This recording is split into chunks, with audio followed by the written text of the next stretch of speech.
I can hear the groans coming from miles away. How could I follow a review of Silence of the Lambs with a review of its sequel? Well, it's 31 Days of Slasher, so it's kind of my thing. The truth is, how you take this film depends on how you regard the first one, and your ability to accept that Jodie Foster doesn't come back to play Clarice. Yes, Starling is the central character yet again. I saw Hannibal in theaters before I saw Silence of the Lambs, and I didn't like it. Then I saw Silence of the Lambs, and within time, Hannibal grew on me. But the one thing I will say, and I think most people will agree with me, Hannibal is pretty much just a slasher movie, and people were expecting more from the sequel to an Oscar-winning flick. It's got its share of scares and some really memorable characters, although Mason Verger is pretty fucked up. It's pretty graphic too, which the first one proved you don't always need to be. See, I'm learning. This one's pretty much a cat and mouse chase. Starling goes to visit Verger, one of Lecter's surviving victims. I didn't know this until just now, but that's actually Gary Oldman under all that makeup. Wow, you really can learn something from the end credits. Or IMDb. Hannibal drugged Verger and then convinced him to cut pieces of his face and feed it to the dogs. So now Verger seeks revenge on Lecter. It's funny because he apparently gets mad when Lecter is taken off the FBI's 10 most wanted list. So when Verger finds out about Hannibal's whereabouts, he contacts Starling, and she gets put back on his trail. We find Hannibal as the curator of a library in Italy, where an Inspector Pazzi discovers his true identity and tries hunting him for delivery to Verger. As you might expect, it doesn't go too well.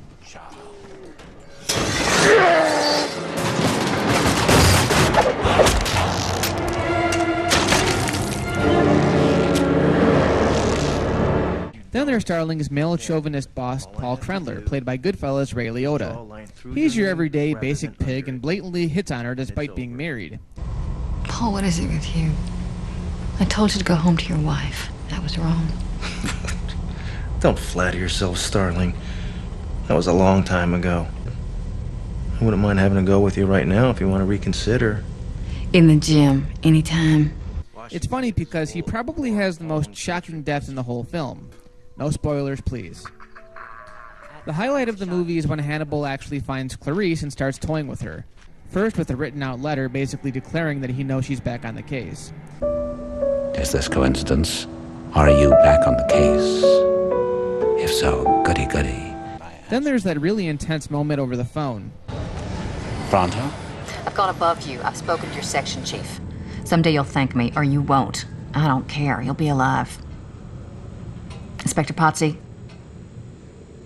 Is this Clarice? Well, hello, Clarice. And there's a third time in a mall where once again they play a game of cat and mouse. Don't help me. No, of course not. Forget I said it.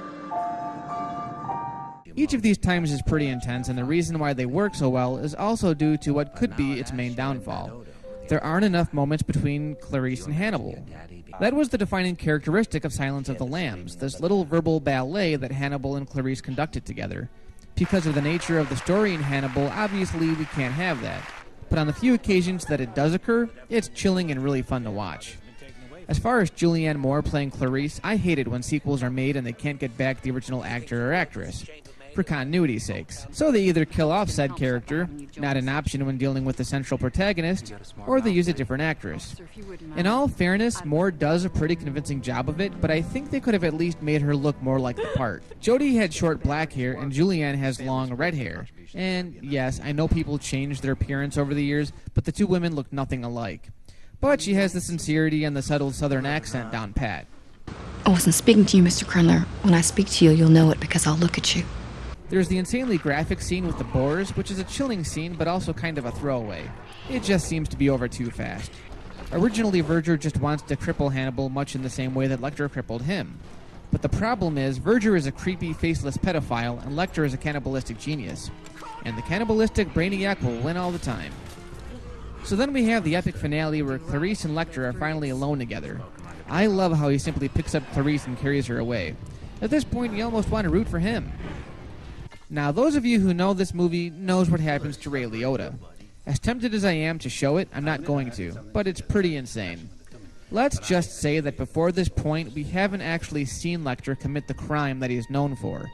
No matter how much of a villain everyone says he is, no matter how much the movie builds him up, he always kind of manages to pass for a gentleman who wouldn't harm a fly. Then we see the ending to this movie, and it's pretty fucking chilling. I know a lot of you probably think it's a dumb ending, but I remember seeing this in theaters with a packed crowd, and everyone was terrified when that part came up. Personally, I love it. I don't know if it could really happen that way, but are you confused yet? If you don't know how it ends, watch it. Or, go to Wikipedia. This is a hell of a film. And you know who directed it? Ridley Scott. That's right. Alien, Gladiator. That Ridley Scott. Now, did he make a movie that lived up to Silence of the Lambs? It's definitely not as memorable, but it's got some scenes that are pretty reminiscent. In the first movie, Hannibal really wasn't the focus of the story. He was the character everyone paid attention to, but no one was looking for him. Until the last act. The title of this movie says it all. This is Hannibal's movie. It's nice to see him actually take the spotlight, even if it does kind of demystify him just a bit. But seriously, even with Julianne Moore replacing Foster, it's a fun little thriller and probably the second best in the series, next to the first one, of course. Again, it's not taking home any awards, but it's a decent candidate for Halloween. So I'm not sure how well I should wish you. I guess you wish now you fed the rest of me to the dogs. No, Mason. No, I much prefer you the way you are. So, which would you like to try? Ah. Well, I suppose it's all right. After all, as your mother tells you, my mother certainly told me, it is important, she always used to say, always to try new things. Open up.